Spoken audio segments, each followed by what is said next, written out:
मैं नरेश कुमार जांगड़ा हंस वास्तु शक्ति विद्यालय की पाठशाला में आपका हार्दिक स्वागत करता हूं और उम्मीद करता हूं कहीं न कहीं रोशनी की किरण आप सबको इस ज्ञान में नजर आई होगी।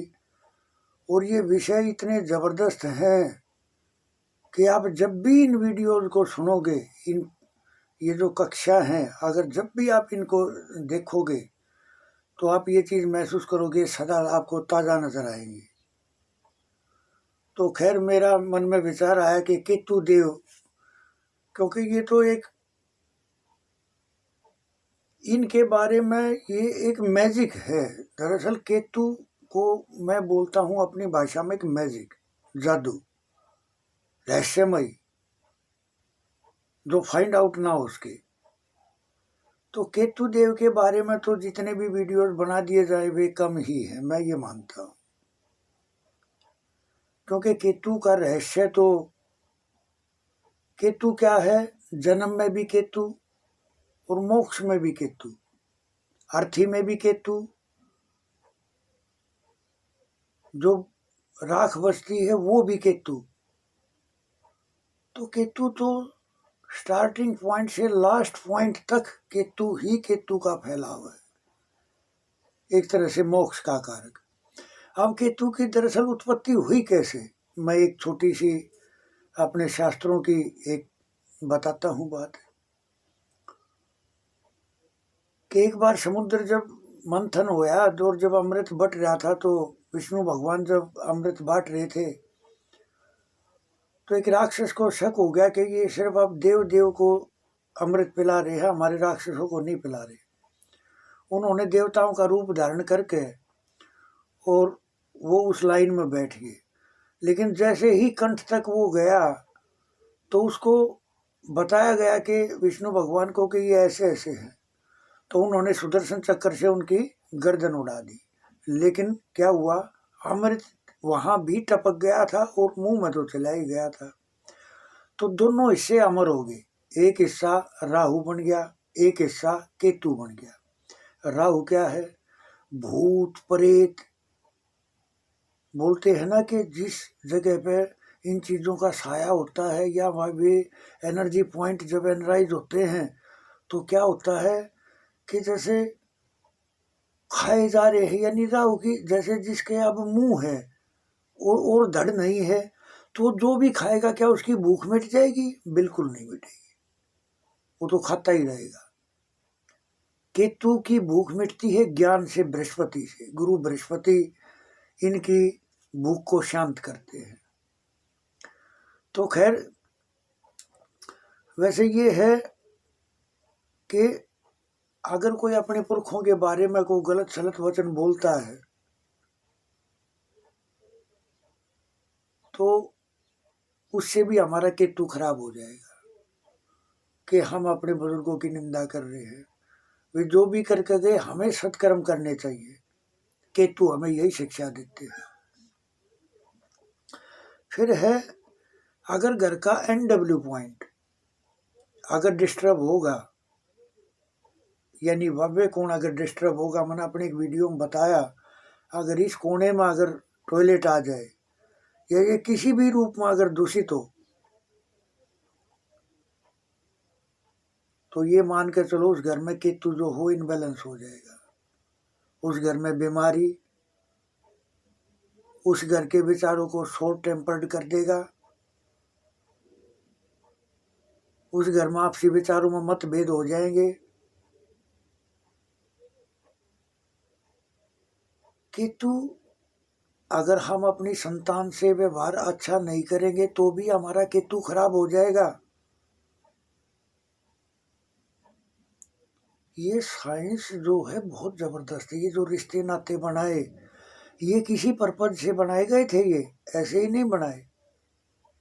तो हमें अपनी संतान से व्यवहार अच्छा करना चाहिए, जिससे अगर केतु खराब होगा तो भी अच्छा फल देगा। तो इस तरह से अब हम देखते हैं समाज में जादू टोना करने वाले बहुत होते हैं कि जी हमारे ये कर दिया वो कर दिया। वो तो है ही, जो करने वाले हैं वो बेचारे जानते ही नहीं तुम कर क्या रहे हो। वो भी अपने केतु को खराब कर रहे हैं, यानी अपनी पितृ शक्ति को नष्ट कर रहे हैं, पितृ शक्ति को दूषित कर रहे हैं। जो ये घूमते हैं इधर उधर, ये सब अपने पितरों को एक तरह से नष्ट करते हैं। ये उनको कहीं ना कहीं बाउंड्री लगा के उनको रोक देते हैं, लेकिन जब वो खुलते हैं किसी भी कारण से तो एक ब्लास्ट होता है फिर। तो मैं ये कहूँगा कि इस तरह से थोड़ा सा सावधानी बरतें, है ना। तो किसी के ऊपर, किसी पड़ोसी को, किसी रिश्तेदार को, यारे प्यारे को, कभी किसी जीव को, कभी किसी पक्षी को, हमने कभी किसी को नहीं सताना चाहिए ना कि हमने ये तंत्र का प्रयोग करना है। तंत्र मान भी लिया जाए, अगर वो पीएचडी डॉक्टर से पूछा हुआ आपका कोई फार्मूला तो काम करेगा। अगर पीएचडी डॉक्टर जिसने उस लेवल की पढ़ाई की हो, अगर वो आपको कुछ बताए और वो कुछ हो भी जाए, वो होगा। अगर वो हो गया तो बताने वाला वो पीएचडी डॉक्टर भी फंस गया, यानी वो मंत्र विज्ञान का मास्टर जी, और फंस वो भी गया जिसने प्रयोग कर दिया। तो हमें इन प्रयोगों को दूसरे की भलाई के लिए इस्तेमाल करना है, ना कि किसी को परेशान करने के लिए। और है एक है नींद में चमक कर उठना। कई बार हम देखते हैं बच्चे हैं, बड़े हैं, नींद में ऐसे उठते हैं जैसे एकदम से चमक जाते हैं, अचानक से नींद उठ जाती है, या कुत्ते जैसी नींद, एकदम से आंख उठ जाए। वो भी केतु के दूषित होने की खास पहचान है ना। और व्यक्ति भूत प्रेत जादू टोने पर विश्वास करने वाला हो जाता है जो जिसका केतु खराब होता है। यानी देखो पितर क्या है, यानी SW पॉइंट की शक्ति क्या है, जिनको हम देहात में पितृ शक्ति बोल देते हैं। वो क्या है, एक तरह से जैसे आप एक खेत लगाओ, उसके चारों तरफ अगर बाड़ लगा दी जाए तो क्या कोई जानवर अंदर घुस सकता है? बिल्कुल नहीं। ऐसे ही सेम यही है, जो हमारा घर है उसके चारों तरफ की एक सुरक्षा कवच को हम पितृ एनर्जी बोलते हैं। तो वो जो है डिस्टर्ब होनी शुरू हो जाती है। तो आप ज़्यादा तंत्र मंत्र में ना घुस के रियल में या तो ज्योतिष की मदद लो आप, या वास्तु की मदद लो, यानी एक ऐसी साइंस की मदद लो जो किसी जीव को परेशान ना करे। और आपको तो पता है कोई भी काम अगर होगा तो बगैर वास्तु दोष के कोई गलत काम होगा ही नहीं, ये मेरा दावा है। अगर घर अपना बैलेंस है तो हम नेता भी बन सकते हैं, हम एक अच्छे व्यापारी भी बन सकते हैं। केतु क्या है? झंडा। झंडा हमेशा लहराता है। तो इसी तरह से हमारे व्यापार में ये गति देने का काम भी, हमारे वंश में बढ़ाने में भी केतु देव की बड़ी अहम भूमिका, जो हमारा वंश बढ़ता है। नर संतान हमारा नाम रोशन करती है, ये अच्छे केतु की निशानी है। जहाज का सफर, ये भी केतु की, अच्छे केतु की एक पहचान है, जो कहीं ना कहीं पॉजिटिव होता है। लेकिन वो और भी ग्राउंड एनर्जी होती है, जिनके कारण वो कई बार मैं देखता हूँ, क्योंकि मेरी मुलाकात हो जाती है, कि वे भी उस दिक्कत में, क्योंकि क्या है कि उनके उस जोन में ग्राउंड की एनर्जी बैलेंस नहीं है, जिसके कारण वो ऑटोमेटिक दूषित है। तो केतु तो एक तरह से, वैसे जो ये जिसको मैं बताता हूँ कि इलायची धारण करे, तो जिस लगन के जब तक कोई इलायची सूट करती है, तो आप ये मान कर चलो उनका केतु अपने आप बैलेंस हो जाता है। और जिनको मैं बताता हूँ कि केले की जड़ रखें, अगर वो केले की जड़ रखेंगे या बृहस्पति का पुखराज धारण करेंगे तो भी उनका केतु बैलेंस हो जाएगा। तो इस तरह से। और हाँ, एक बात और बताऊंगा, एक विशेष मेरे को एक जिक्र याद आया। साड़े का लड़का, एक मेरा क्लाइंट था, उसने बताया कि जी मेरे पिताजी के कारण मैं बहुत परेशानी में हूँ, कुछ नहीं है, घर पे हर तरह की मौज है, अच्छा खाते हैं पीते हैं, पशु रखते हैं, दूध दही घी खूब खाते हैं, लेकिन फिर भी वो कलेश करते हैं। उनके घर में केतु इनबैलेंस था। मैं उसको बताया कि अगर इनको आपने बैलेंस करना है तो आज मैं आपको एक अमोघ अस्त्र देता हूँ। तो मैं उनको बोला कि क्या आपके साला है? कि जी हाँ है। उनका कोई बच्चा है? हाँ जी है। तो उस बच्चे को आप अपने घर ले आओ और उसका अच्छी तरह से पालन पोषण करो। आपके घर पे कंप्लीट हर तरह के काम बनने शुरू हो जाएंगे और आपके पिताजी भी बैलेंस हो जाएंगे और वो आपके फायदे में सोचना शुरू करेंगे। अब ऐसा सूत बैठा कि मैं करीब 6-7 महीने बाद में फिर गया उधर से, तो मेरी मुलाकात हुई। तो उन्होंने बताया कि पिताजी ने जो मेरी जमीन भाई के नाम चढ़वा रखी थी, वो एक दिन बोला मेरे पास आए और कहने लगे बेटा मेरे से बहुत गलती होगी और मेरे को माफ कर दे, तेरी जमीन तेरी है, मैं तेरे नाम करा देता हूँ। और बोला वो नाम करवा दी मेरे। और बोला उनका स्वभाव इतना बदली हो गया, वे शांत रहने लग गए। तो मेरा कहने का भाव ये है, रिश्ते में भी है केतु, जड़ी में भी है केतु, वास्तु में भी है केतु, बैलेंस करने की टेक्निक। आमचूर भी केतु है, खाट शनि है। तो दहेज में मिला हुआ पलंग या कोई भी पलंग वो केतु है। केतु का फैलाव बहुत जबरदस्त है। तो खैर अब एक जिक्र और याद आया मेरे को। देखो साइंस अपने ऋषि मुनियों की दी हुई साइंस है, तो मैं चाह रहा हूँ कि समाज में सब इसको सुने और उनसे ज्ञान हासिल करें, उनका खुलासा हो जो आज तक नहीं खोल पाए।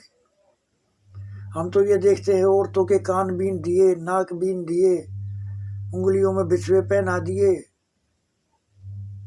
इस तरह से। इनका पर्पज क्या है? बड़ी रहस्यमयी जानकारी है। देखिए कान है हमारा केतु, और जो कान बीनते हैं तो उसमें जो सोना पहना जाता है वो है बृहस्पति। केतु है भूख, विषय, वासना, अतृप्ति। बृहस्पति है पूर्ति, ज्ञान। तो जब औरतों के कानों का बंधन किया जाता है, क्योंकि औरतों में तो अग्नि की मात्रा बहुत बताई गई है, पुरुषों में तो 2% तो उनमें बहुत ज्यादा है, लेकिन जैसे ही कान का बंधन करते हैं तो उनकी ये चीज बैलेंस होनी शुरू हो जाती है। यानी उनकी विषय वासना की भूख में कमी आएगी। अगर ये कान का बंधन ना करें तो ये अति हो सकती है, इतनी अति हो सकती है जिसका अंत नहीं होगा। नाक का बंधन क्यों करते हैं? नाक है हमारा बृहस्पति और इसके जो सुराख हैं वो है बुध। नाक की जितनी लंबाई होगी, आप ये चीज नोट करना, वो बंदा उतना ही तेज होगा, और जिसकी नाक जितनी छोटी होगी वो इतना ही साधारण होगा। यानी कम हिसाब किताब रखने वाला, हिसाब किताब लगाने वाला है ना। और अगर नाक के सुराख सामने से दिखाई देंगे तो ये मान के चलो वो एक खुली तिजोरी है, गुस्से वाले है और खुली तिजोरी है। नाक के सुराख जितने सुंदर होंगे, व्यक्ति उस जातक में बुद्धि की मात्रा उतनी ही ज्यादा आ जाएगी, क्योंकि सुराख अगर सुंदर होंगे तो उसका फेस भी सुंदर होगा। और बोलते हैं ना, जहाँ सुंदरता होती है वहाँ नजाकता आ ही जाती। कैसे बोलते हैं उसको, मेरे तो बोलने भी नहीं आते हैं ना। कुल मिला के ये है, जहाँ सुंदरता होती है वहाँ एक वो आ जाता है ना। तो सुराख है बुध, और नाक है बृहस्पति, माथा है मंगल, कान है केतु, लेफ्ट आई है चंद्र, राइट आई है सूर्य। अरे वास्तु के जानने वाले तो सिर्फ अगर जब मुंह का हिसाब लगा लिया ना, सिर्फ होठों की बनावट भी अगर देख ली तो उसी से वास्तु कर देंगे इसके घर का कौन सा हिस्सा इनबैलेंस है, इसी से पता चल जाएगा। हमारी प्रकृति ने हमारे को बहुत कुछ दिया है, बस फर्क इतना है वो जो शास्त्रों में दिया है अपने ऋषि मुनियों ने, मैं उनको ढूंढ के लाने का प्रयास करता हूँ और कोशिश करता हूँ समाज के काम आए। दरअसल क्या है, ये जो चैनल है ना, ये आपका अपना चैनल है, हंस वास्तु शक्ति चैनल, ये आपका अपना है। और इसको आप जितना समाज में बढ़ाओगे, लाइक करोगे, सब्सक्राइब करोगे, शेयर करोगे, मेरा भी कॉन्फिडेंस लेवल बढ़ता है इस बात से कि मैं समाज में जो मेरा कदम है रोशनी फैलाने का, उसमें मेरा प्रयास कहीं ना कहीं सफल हो रहा है, मैं ये समझता हूँ। तो आपसे ये प्रार्थना है, अगर मेरी दिया हुआ एक एक अक्षर अगर आपके किसी काम आए, समाज के काम आए, दोस्तों के काम आए, बहन बेटियों के काम आए, तो चैनल को लाइक सब्सक्राइब शेयर करें जरूर, और इस ज्ञान की गंगा में सदा गोते लगाते रहे। क्योंकि मैं अपने इस जीवन लाइफ के 42 साल में बहुत कुछ हासिल किया है एकांत में। मैं आपको ऐसी ऐसी टेक्निक बताऊंगा आने वाले टाइम में अपने वीडियो में कि आप अपने घर पर बैठ के ही किसी की भी एनर्जी पॉइंट को कुछ टाइम के लिए बैलेंस कर दोगे, 1 दिन के लिए, 2 महीने के लिए, 6 महीने के लिए बैलेंस कर दोगे आप। वो मंत्र शक्ति है,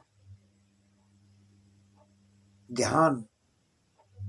तो इस तरह से एक इस वीडियो में मैं एक चीज शेयर और करूंगा, जैसे मकान के आगे नेम प्लेट जो लगा देते हैं, उस पर ऐसा क्या लगाए एक्स्ट्रा जो हमारा परिवार और हमारे मकान का वास्तु कहीं ना कहीं एकदम से चेंजमेंट आए, यानी बेनिफिट देना शुरू करे। तो क्या करें हम, जो भी हमारी राशि है उससे 2 राशि पीछे जाए, उस राशि के जो भी अक्षर हैं उनसे जो भी धार्मिक नाम बनता हो उसका वो आप अपने नेम प्लेट के ऊपर लिखे, और इस राशि के गांव में, शहर में, स्टेट में, जिले में जब भी आप जाओगे आप देखोगे आप वहां जाकर तरक्की करोगे।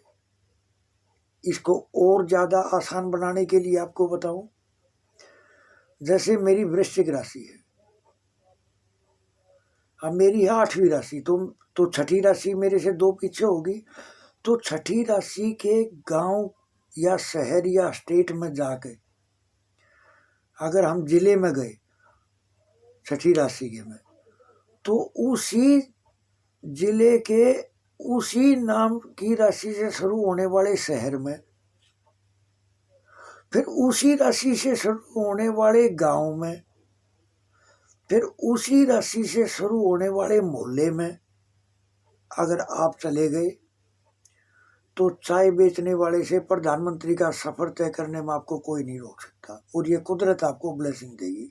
अपने आदरणीय प्रधानमंत्री श्री नरेंद्र मोदी जी, जो हम सब के लिए एक पहचान है, हम गर्व महसूस करते हैं जब मैं सुनता हूँ, तो मैं उनके श्री चरणों में नमन करता हूँ। ऐसी महान आत्मा ये सदा नहीं आती है, आत्मा ये विशेष होती हैं, ये ध्यान में ही देखते हैं हमें क्या करना है, जिससे हमारा देश और संसार भी हमारे से फायदा उठाए। तो आदरणीय नरेंद्र मोदी जी को मेरा नतमस्तक करता हूँ, प्रणाम करता हूँ, और आशा करता हूँ वे ऐसे ही अपना योगदान करते रहे। तो खैर, ये मैंने बताया, ये एक फार्मूला है, आप इसको आजमाओ, और जो जा रहे हैं या कहीं भी हैं तो आप अपना हिसाब लगा के देखो, तो आप देखोगे कहीं ना कहीं आप उससे 101% आप बिल्कुल पाओगे। अब आप अगर कोई मकान बंदा नया बना रहा है तो उसके पास तो एक ऑप्शन है वो नींव खुदाई भी करेगा। अगर वो नींव खुदाई करे तो उसको किस किस पौधे की जड़ अगर नींव में स्थापित कर दी तो आप ये मान के चलो उस मकान से सुख और समृद्धि, धन और सुख, हेल्थ और वेल्थ, मान और सम्मान हजारों गुना बढ़ जाएगा। ये बड़ा बेशकीमती फार्मूला है। तो आप इसको कैसे अप्लाई करोगे? लाल कमल की जड़, जो लाल कमल होता है उसकी जड़ को आप, जो आपके डिग्री बेस नॉर्थ पॉइंट हो, अगर आप वहां स्थापित करोगे नींव भराई से पहले स्टार्टिंग करो, तब नीले कमल की जड़ पूर्व दिशा में अगर स्थापित करोगे तो सूर्य बैलेंस हो जाएगा उस मकान का। कुदुम्ब की जड़ दक्षिण में और सफेद कमल की जड़ पश्चिम में। पहले नींव खुदाई करो, फिर इन जड़ों को जिस दिशा में बताई है उस दिशा में स्थापित करो। फिर चुनाई का जो काम है वो साउथ वेस्ट से शुरू करो आप।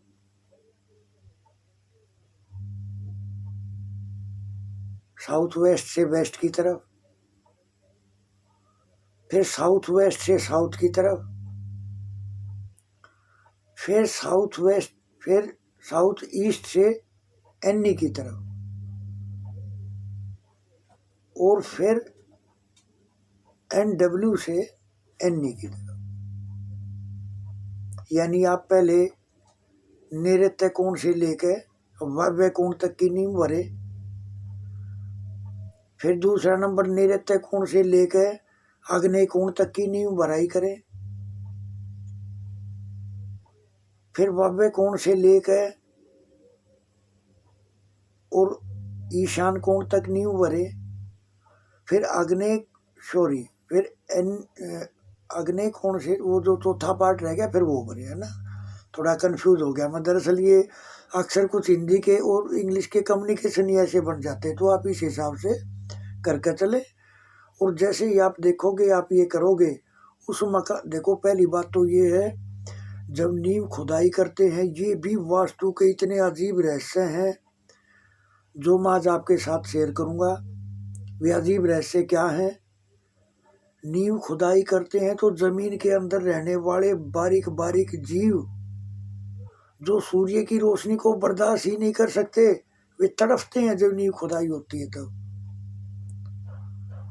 तो जब अगर कोई बंदा नींव खुदाई स्टार्टिंग से करता है और बिल्कुल या तो रात में करता है या टेंट लगा देता है अपने उस बाउंड्री के चारों तरफ, नींव खुदाई और भराई अगर आपने रात में कर दी, ये जड़ रख दी, आप ये मान कर चलो ऊपर का वास्तु कितना ही भी गलत हो, पंडित ने पूजा कराई नहीं कराई कोई बात नहीं, और जो नींव भराई हो जाए उसके बाद में आप उसको सूर्य की रोशनी में आप उसको स्टार्ट करो, और देखोगे आप वो काम बीच में रुकेगा नहीं और सफलतापूर्वक होगा और उससे असल फायदा उठेगा।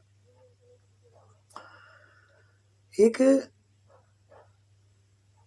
N6 यानी नॉर्थ पार्ट में 6 नंबर देवता भुजंग एनर्जी फील्ड, यानी बीमारी जहाँ से जन्म लेती है, अगर हम घर के उस पॉइंट पे अगर एक शेर रख देंगे थड़ी बना के जमीन पे, और एक शेर रख देंगे,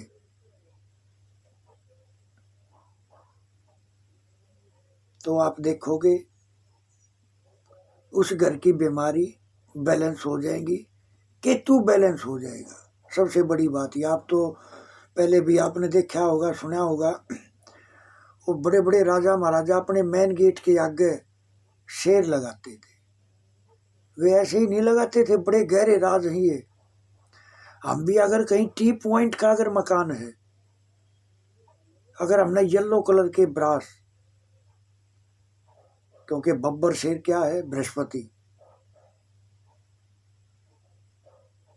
अगर हमने थड़ी बना के ज़मीन पर वो ज़मीन से लगा दिए तो आप ये मान कर चलो उस मकान के 90% खतरे और दोष खत्म हो जाएंगे। तो खैर एक मैं बात और कहना चाहूँगा, कोई भी लंबी बीमारी का अगर शिकार हो रहा है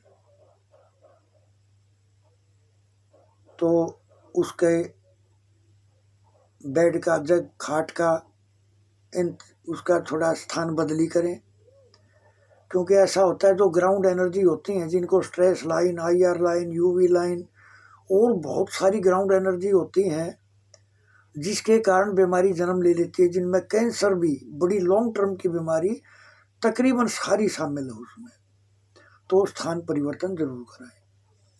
और आज एक और रेमेडी मैं आपसे शेयर करूंगा, क्योंकि ये समस्या जो अपने समाज में है ये सब की दूर हो, क्योंकि ये समस्या बहुत विकट है जिसको बोलते हैं दमा की तकलीफ, श्वास का रोग। एक अमोघ रेमेडी मैं आपको शेयर करूंगा, बिल्कुल प्राकृतिक और मेरी बहुत हजारों केसों में टेस्टेड। अगर किसी को सांस लेने में दिक्कत है, दमा है, तो क्या करें? जो घास होती है घास, वो बिल्कुल सूखी हुई, क्योंकि सूखी घास केतु बन जाती है, जरा सी लेके 20-30-50 टुकड़े लेके छोटे छोटे से, और उनको उसकी पॉकेट में रख दो। आप देखोगे उनकी ये सांस की तकलीफ तुरंत से रिलीफ महसूस करेगा बंदा। मैं हॉस्पिटलों से भी कई बार मरीज को उठा के ले आया हूँ, उनका बोल दिया था छाती का ट्रीटमेंट, इसका ऑपरेशन होगा, बंदे को इंजेक्शन में टेबलेट में काम चल गया और घर आ गया और आज खुश है वो। तो ये रेमेडी बड़ी ज़बरदस्त है। खैर मैं ये कहना चाहूँगा कि ये जो चैनल है ये आपका अपना है, और अगर आपको लगे कि ज्ञान समाज में जाने के काबिल है,